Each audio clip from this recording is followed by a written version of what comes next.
Assalamualaikum warahmatullahi wabarakatuh. Selamat siang semuanya. Hari ini untuk mata kuliah Nanoteknologi Konversi dan Penyimpanan Energi, topiknya adalah tentang nanoteknologi untuk penangkapan CO2. Di sini kita akan membahas nanomaterial apa saja yang berfungsi untuk penangkapan CO2 dan bagaimana kelebihan maupun kekurangannya masing-masing. Oke, kita mulai dari isu tentang pemanasan global atau global warming. Jadi global warming ini sudah mulai terjadi dalam kurun waktu 150 tahun terakhir ya. Bisa kita lihat dari grafik ini, sebetulnya global warming itu terjadi karena adanya pemanasan dan pendinginan secara signifikan di permukaan bumi. Nah, penyebabnya tentu karena adanya aktivitas manusia. Aktivitas manusia ini menyebabkan atau menghasilkan suatu gas yang dinamakan dengan greenhouse gas atau GHG. Nah, salah satu contoh dari GHG ini adalah karbon dioksida atau CO2. Nah, kita lihat greenhouse effect itu apa sih?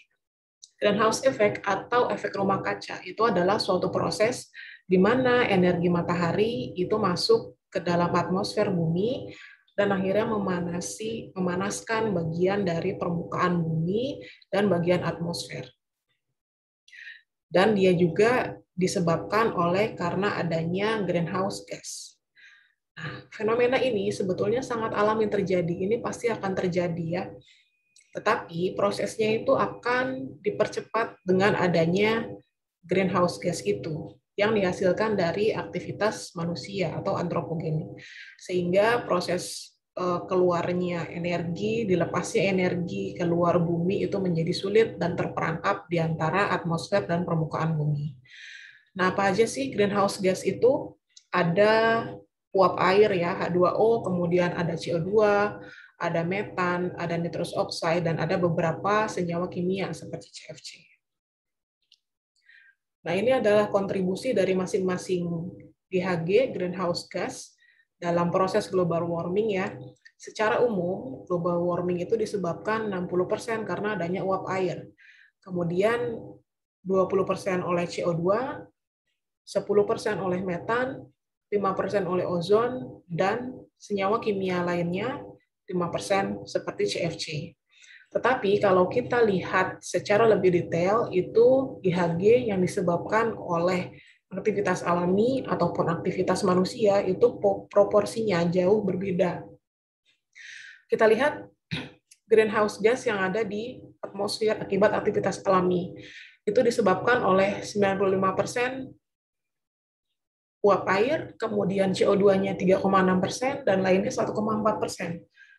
Ini sangat berbeda dengan greenhouse gas yang dihasilkan dari kegiatan manusia. Bahwa kegiatan manusia itu menyebabkan atau menghasilkan 84% CO2, kemudian metannya 9%, nitrous oxide 5%, dan fluorinated gas 2%. Jadi kalau kita lihat di sini CO2 lah penyumbang terbesar dari kegiatan antropogenik yang menyebabkan adanya efek rumah kaca. Oke, kita lanjut. Nah, ini sumber-sumber dari mana GHG itu berasal. Kalau kita lihat dari diagram ini ya, CO2 itu dihasilkan sebesar 3/4-nya itu oleh aktivitas manusia yang berasal dari sektor transportasi, dari listrik dan pemanasan, kemudian dari pembakaran bahan bakar, dari industri, dan dari emisi industri lainnya. Kemudian kita lihat untuk gas metan itu 14% dihasilkan dari pembakaran bahan bakar, kemudian dari pertambangan batu bara, dari ekstraksi minyak, proses pengolahan minyak gitu ya. Kemudian dari proses agrikultur dan lain sebagainya. Untuk nitrous oxide itu kebanyakan dari proses agrikultur. Nah, karena banyaknya CO2 yang dihasilkan oleh kegiatan manusia, oleh karena itu kita harus mencari cara untuk meminimalisir dihasilkannya CO2 ataupun cari cara untuk menangkap CO2 dengan baik sehingga ini bisa mengurangi dampak terhadap global warming. Nah, di sini kita akan membahas tentang proses penangkapan CO2 itu sendiri. Prosesnya dibedakan menjadi 3 tahap, ada pre-combustion, ada oxy-combustion, dan ada post-combustion. Nah, untuk garis besar ya ini kita bisa lihat di diagram ini, tapi akan kita bahas satu persatu ya. Dari proses pre-combustion. Jadi pre-combustion itu adalah proses di mana CO2-nya itu dihilangkan dari gas stream sebelum ke generate power. Dan tipe aplikasi ini bisa digunakan dalam power plant yang berbasis batu bara. Nah, nilai lebih dari pre-combustion ini adalah adanya generasi dari gas H2. Sekarang kita masuk ke oksi. Oksi combustion itu adalah batu baranya itu dibakar dalam senyawa oksigen murni atau oksigen yang didilute dalam recycle CO2 untuk menghasilkan uap dan CO2. Nah, kemudian uapnya itu digunakan untuk menghasilkan energi dan CO2-nya itu akan ditreatment supaya dihilangkan partikulat dan kontaminan sulfurnya. Diagram ini seperti ini. Kemudian untuk post combustion itu batu baranya dibakar dengan campuran udara sehingga menghasilkan steam untuk menggerakkan turbin dan menghasilkan energi. Nah, karena batu baranya itu dibakar dengan menggunakan udara dibandingkan dengan oksigen murni, maka flue gasnya ini akan menghasilkan banyak nitrogen dan sekitar 10-15% CO2. Nah, setelah particulate matter atau material partikelnya itu atau sulfurnya dilepas, maka CO2-nya itu bisa ditangkap. Nah, ini adalah contoh-contoh material yang biasa digunakan beserta prosesnya dalam penangkapan CO2. Jadi dari pre, kemudian oksi, dan post itu sebetulnya prosesnya itu pada intinya adalah sama. Ada adsorpsi, kemudian ada destilasi kriogenik, ada menggunakan membran, ada hidrasi gas, dan chemical looping. Nah, untuk material-material yang digunakan itu bisa menggunakan chemical, kemudian physical, juga material yang sifatnya berpori, berpori mikro, berpori meso, gitu ya. Ada juga yang menggunakan tekanan atau temperatur tinggi, ada yang menggunakan senyawa anorganik, ada yang menggunakan polimer, ada yang menggunakan membran yang hibrid, gitu ya. Nah, di sini kita akan fokus ke material solid sorbent, agen penyerap yang sifatnya itu padat, yang ukurannya bersifat nano, gitu ya. Karena di sini yang akan berpengaruh terhadap penangkapan CO2 adalah sifat dari nanoporositasnya. Nah, biasanya material yang sifatnya nano ini banyak dieksploitasi, banyak digunakan pada proses post combustion CO2. Jadi pada saat terakhir, pembakaran terakhir, CO2-nya ditangkap dan material yang digunakan itu adalah material yang nanoscale. Oke, sekarang kita masuk ke jenis-jenis nanomaterial yang digunakan untuk penangkapan CO2. Nah, ini adalah jenis materialnya. Saya klasifikasikan menjadi 9 macam. Ini referensinya saya ambil dari paper yang baru saja publish di tahun ini, 2021, di bulan Maret. Jadi, review artikelnya ini valid dan terbaru ya. Jadi ada 9 macam, ada yang menggunakan pendekatan membran, kemudian ada juga metal organic framework atau MOF. Di sini ada 4 macam, ada zeolitic imidazole, kemudian ada chemical modified, ada composite, dan ada juga material turunannya. Yang ketiga ada covalent organic framework. Ini macamnya ada 3 juga, ada boron, ada triazine, ada imin. Kemudian yang keempat ada zeolite, yang kelima ada silicon base, yang keenam ada porous organic polymer, yang ketujuh ada layer double hydroxide, yang kedelapan ada metal oxide, dan yang terakhir ada tipe karbon. Tipe karbon ini sendiri dibedakan menjadi 3, ada tipe dari biomasa, ada karbon nanotubes, dan ada karbon nitrit. Nanti kita akan bahas satu persatu seperti apa propertinya, seperti apa strukturnya, apa kekurangan dan kelebihannya. Oke, yang pertama tentang pendekatan membran. Jadi membran ini, tentu karena namanya membran, kita yang ada di pikiran dia memiliki pori yang ukurannya nano. Nah, beberapa pendekatan yang menggunakan membran untuk penangkapan CO2 itu biasanya tipenya adalah tipe terfasilitasi atau dual function. Kemudian ada tipe membran yang dia di dalamnya ada enzim, dan ada tipe membran yang di dalamnya ditambahkan ionic liquid. Nah, pendekatan membran ini sebetulnya kurang ideal ya untuk tipe power plant yang berbahan bakar batu bara. Karena flue gasnya itu memiliki flue gas dan driving force untuk separasi membrannya itu sangat rendah. Nah, fasilitated membran ini menggunakan reaksi kimia antara beberapa bagian dari membran dan CO2 untuk meningkatkan permeabilitas dari si membrannya. Nah, ini adalah contoh dari struktur membrannya. Bagian A itu adalah membran yang di dalamnya ada ikatan amin ya, N di sini untuk mengikat CO2 yang ada dari luar sehingga CO2-nya bisa masuk ke dalam membran.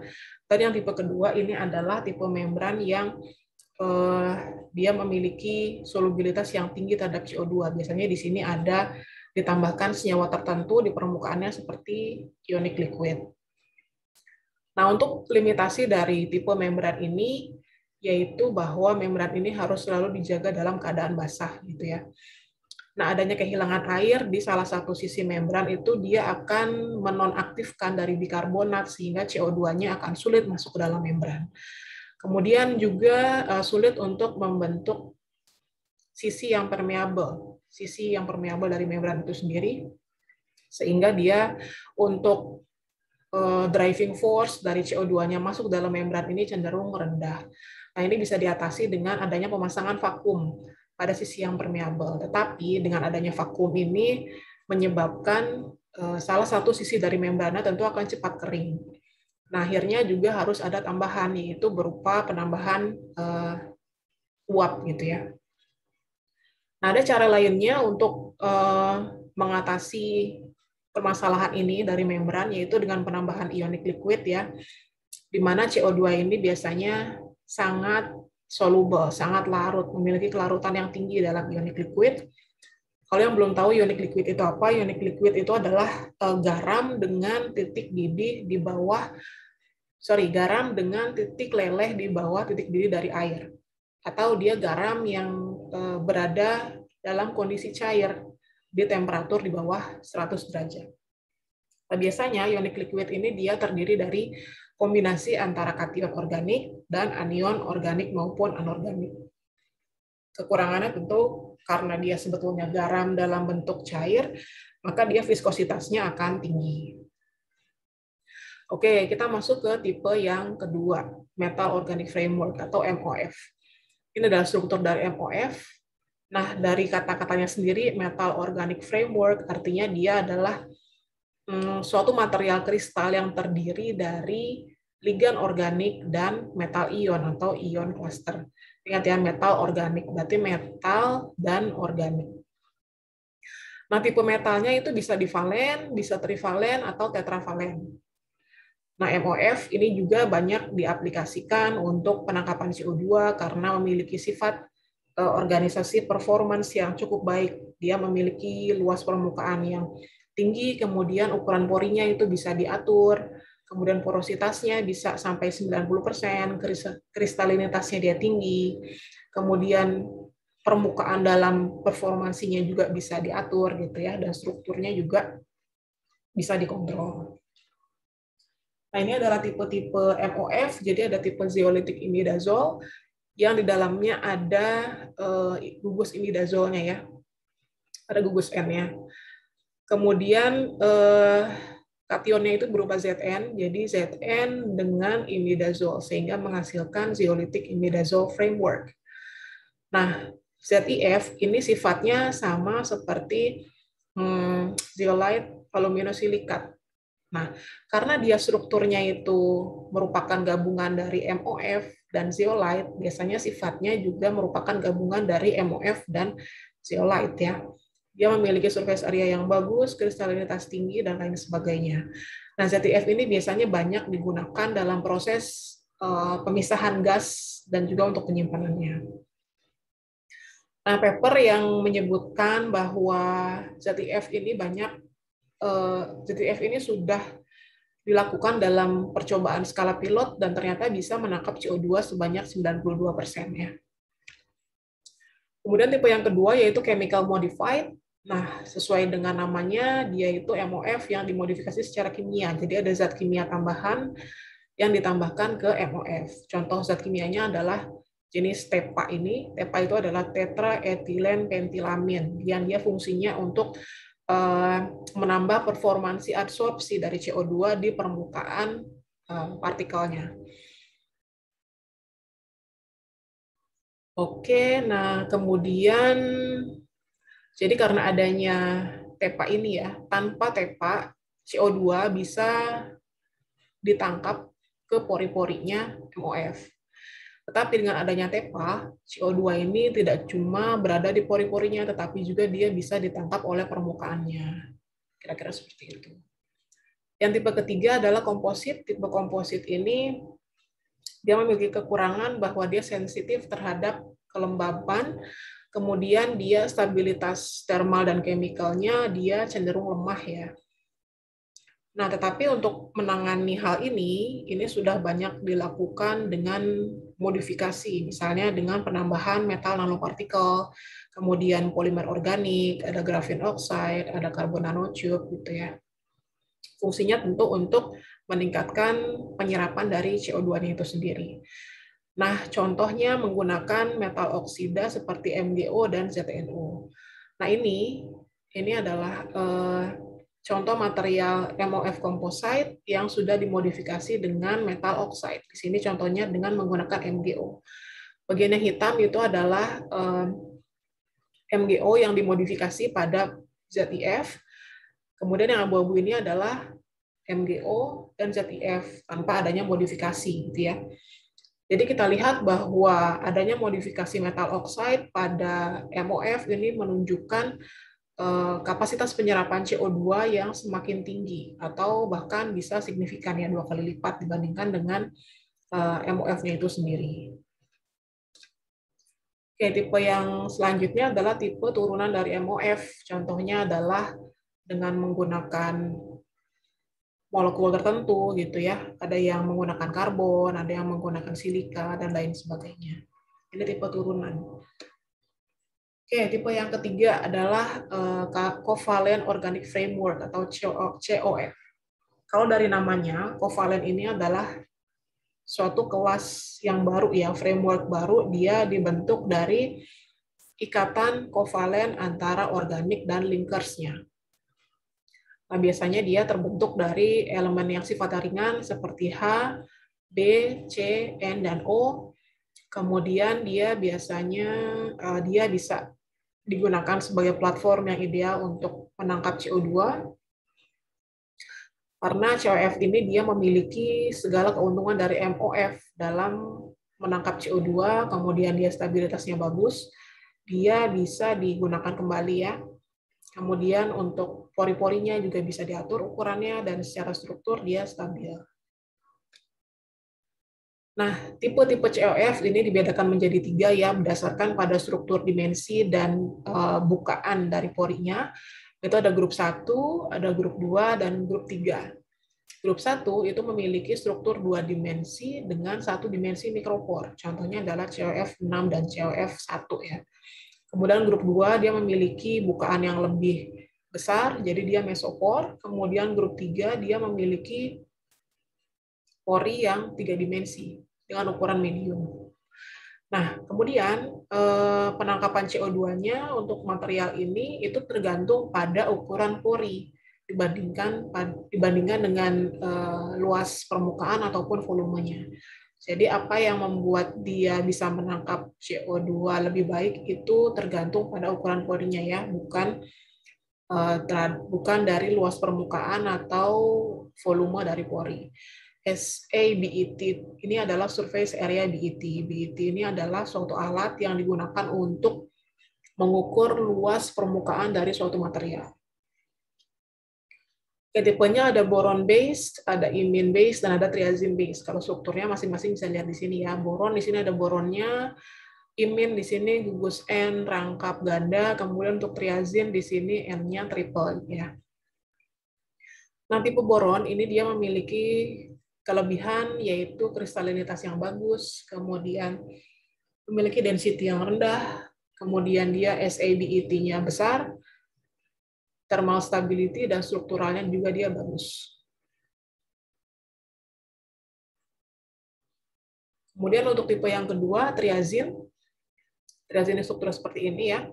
Dia sifatnya thermal dan chemical stability-nya bagus, kemudian uptake capacity dari CO2-nya juga tinggi, dia selektif, kemudian dia bisa digunakan kembali, dan dia juga bisa digunakan pada lingkungan yang lembab, sehingga dia ideal untuk penangkapan CO2. Tetapi karena dia kristalinitasnya tinggi gitu ya, dibandingkan dengan boron, maka harus dimodifikasi kembali tentang proses sintesis dari si triazin ini. Dan tipe ketiga, tipe imin, ini dia lebih stabil dalam pelarut organik dan air dibandingkan dengan tipe boron base. Oke, itu tadi. Nah, yang tipe keempat adalah material zeolite. Zeolite itu adalah tipe kristalin aluminosilikat, di mana bentuk strukturnya adalah tetrahedra, TO4. Jadi T-nya itu adalah Si atau Al. Seperti ini ya strukturnya. Nah, ini banyak sekali digunakan dalam proses pemisahan, karena dia memiliki sifat yang seperti menyaring gitu ya. Nah, kehadiran dari si aluminiumnya ini dalam silicate base itu dia mampu membuat framework-nya bermuatan negatif yang bisa dikompensasi dengan kation yang bisa diubah ya. Sehingga inilah di mana kation ini bisa di-replace, bisa digantikan dengan berbagai macam molekul gas, termasuk CO2. Zeolite ini dibentuk dari tekanan yang cukup tinggi, biasanya 2 bar.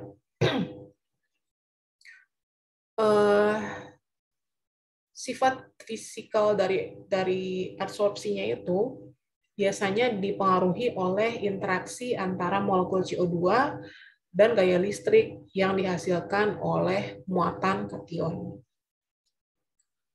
Kemudian tipe yang kelima, tipe silicon base. Tipe silicon base ini biasanya dimodifikasi dengan tipe amin. Ini adalah contohnya ya, mesoporous silica nanotube, MSI-NTS.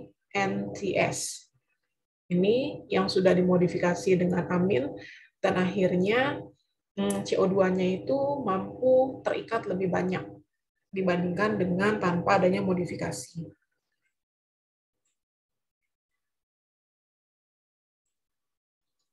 Oke, kemudian tipe yang keenam, tipe POP atau poros organik. Karena dia namanya saja poros, artinya dia material polimer yang memiliki pori yang sangat banyak. Nah, POP ini dia merupakan agen penyerap atau sorben CO2 yang baik karena dia densitasnya rendah, kemudian surface areanya tinggi, kemudian dia sifat fisiko-kimianya bagus, porinya bisa diatur gitu ya. Contoh-contoh dari POP itu ada hypercrosslink, kemudian ada covalent organic framework, dan ternyata COF ini adalah bagian dari POP gitu ya. Kemudian ada conjugated microporous polymer, dan ada covalent triazine. Oke, contoh dari POP ini adalah PPN6 dengan sulfonic acid dan lithium sulfonat. Tipe yang ketujuh, layer double hydroxide. Kalau dari namanya, artinya itu adalah lapisan OH yang berlapis ya. Nah, secara definitif, LDH itu adalah komponen yang dibentuk karena adanya interlaminasi dari anion dan kation. Interlaminasi, artinya dia ada lapisan-lapisan. Nah, formulanya itu seperti ini, di mana M-nya adalah kation dari logamnya, dan A-nya itu adalah anion. Di sini juga ada gugus hidroksida, makanya dia namanya layer double hydroxide. LDH ini selain digunakan untuk penangkapan CO2, dia juga banyak sekali digunakan sebagai material untuk lingkungan ya, misalnya untuk absorpsi polutan, untuk katalisis, untuk fotokemistri gitu ya. Karena dia strukturnya yang mudah dibentuk dan juga material pembentuknya itu cenderung murah. Nah, LDH ini dia termasuk dalam salah satu sorben untuk penangkapan CO2 pada suhu tinggi karena dia memiliki sifat-sifat berikut. Dia mampu menyerap dengan cepat, kemudian dia disintesisnya itu mudah, kemudian environmentally friendly, dia bisa recycling, dia juga bisa bekerja pada kondisi yang lembab, gitu ya. Nah, penelitian tentang LDH ini masih terus berlanjut ya. Sebetulnya dia karena murah jadi banyak sekali digunakan, tetapi mekanismenya masih cenderung belum diketahui banyak. Nah, oleh karena itu, untuk mengoptimasi LDH lebih lanjut, kita perlu memahami tentang mekanisme absorpsi CO2-nya, kemudian bagaimana LDH ini bisa cocok untuk absorpsi CO2, kemudian kita juga harus tahu reagen kimia apa yang cocok untuk memodifikasi LDH ini, kemudian bagaimana kinetikanya, dan bagaimana proses kondisi untuk diaplikasikan pada industri. Nah, ini adalah struktur dari LDH-nya. Kita lihat ini adalah lapisan-lapisannya. Yang bagian ini terdiri dari metal ya, metal 2+ dan metal 3+. Kemudian dia juga ada gugus H dan OH. Kemudian dia ada lapisan celah, ini yang merupakan lapisan anionnya. Nah, di sini pula terjadi proses penangkapan CO2. Jadi CO2-nya itu akan disimpan di sini ya, di lapisan sini. Kalau diamati dengan menggunakan SEM, scanning, itu strukturnya kurang lebih akan seperti ini. Dia seperti lembaran yang bertumpuk-tumpuk, di mana CO2-nya itu bisa ditangkap di lapisan antara lembarannya ini. Kira-kira seperti itu. Oke, tipe yang ke-8 adalah tipe metal oksida. Jadi metal oksida yang biasa digunakan adalah CaO dan MgO, karena dia memiliki kapasitas adsorpsi yang tinggi, kemudian biayanya rendah, dan dia tersedia secara banyak. Untuk kondisi operasinya, dia juga bisa digunakan pada temperatur operasi yang cukup luas ya, sampai dengan suhu 700 derajat. Jadi dia termasuk dalam high temperature material. Nah, untuk mengetahui proses uptake dari CO2, itu suatu sorben harus memiliki karakteristik morfologi seperti berikut. Dia harus memiliki struktur nano untuk meminimalisir difusi antara CO2 dengan produk layernya, di sini CaCO3, dan juga dia harus memiliki porositas yang tinggi ya untuk mempercepat laju difusi CO2. Nah, kalau kita lihat di sini, ini intinya adalah MgO ya, si metal oxide-nya. Kemudian yang bagian hijau ini adalah kation Mg2+, kemudian lapisan merah ini adalah MgCO3. Nah, ketika ada CO2 di luarnya, CO2-nya itu akan masuk berpenetrasi, sehingga seiring dengan berjalannya waktu, lapisan MgCO3-nya ini adalah produk dari pengikatan CO2 ya. Lama-kelamaan lapisan MgCO3-nya ini akan menebal. Itulah cara CO2-nya masuk. Nah, tipe yang terakhir adalah tipe material karbon. Tipe material karbon ini banyak sekali digunakan untuk penangkapan CO2 karena dia tentu sifatnya murah gitu ya. Kemudian dia berlimpah juga, dia memiliki konduktivitas termal yang bagus. Kemudian dia secara kimiawi itu stabil dan dia sensitivitas terhadap kelembabannya juga rendah. Nah, contoh adsorben yang carbon base itu misalnya ada activated carbon, kemudian ada carbon molecular sieve, ada carbon nanotube, ada grafin, dan ada carbon nitride. Nah, biasanya yang paling umum digunakan untuk proses remediasi lingkungan atau untuk penyerapan suatu polutan itu biasanya adalah activated carbon ya. Nah, kita akan lebih fokus ke karbon yang berasal dari biomasa dan karbon nitride untuk penangkapan CO2. Oke, sekarang adalah tentang karbon yang berasal dari biomasa. Jadi karena dia berasal dari biomasa, dia itu tentu berasal dari alam, bisa dari tumbuhan gitu ya. Nah, dia memiliki sifat luas permukaan yang bagus, kemudian dia memiliki pori alami juga. Ada juga contohnya misalnya kalau untuk activated carbon dia ditambahkan senyawa tertentu supaya porositasnya lebih baik dan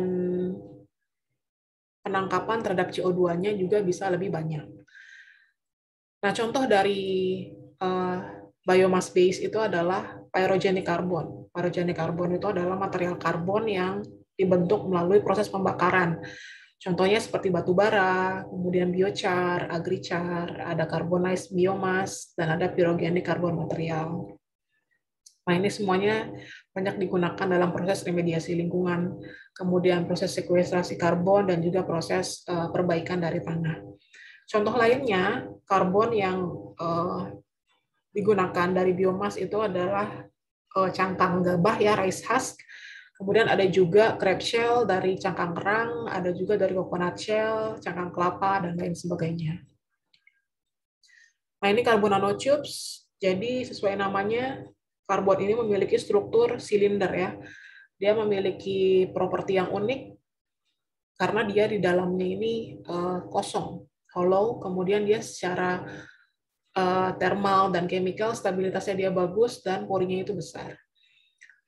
Nah, ini adalah contoh senyawa karbon, grafin. Grafin ini berasal dari grafit ya, dari satu lembar grafit. Kemudian kalau di roll, digulung itu dia bentuknya akan seperti tabung. Tabung inilah yang dinamakan dengan SWCNT, Single Walled Carbon Nanotube. Nah, disinilah di lapisan yang kosong inilah di mana CO2 ini ditangkap dan disimpan.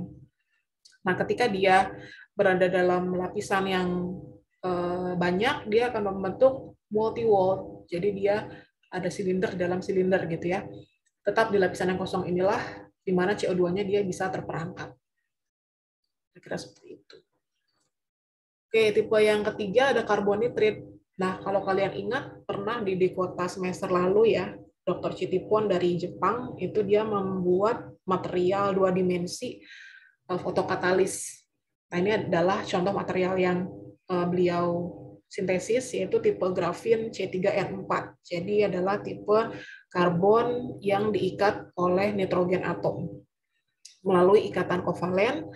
Nah, kemudian dia memiliki sifat yang unik seperti optoelektronik yang bagus, fisikokimia yang bagus, kemudian dia memiliki band gap yang cocok untuk menangkap polutan, kemudian dia energi bandnya juga bisa diatur, dia juga berasal dari material yang murah, itu ya, berasal dari alam atau bahkan bisa diambil dari waste itu sendiri, kemudian stabilitas mekaniknya dia bagus. Oke, sekian penjelasan dari saya. Silakan baca handbook yang sudah diupload di aula. Nanti untuk pertanyaan bisa kalian ketik di forum. Setelah itu kalian ada tugas baca paper. Saya beri waktu 30 menit setelah baca. Kemudian kita akan adakan post test di 10 menit terakhir. Baik, sekian penjelasan dari saya. Assalamualaikum warahmatullahi wabarakatuh.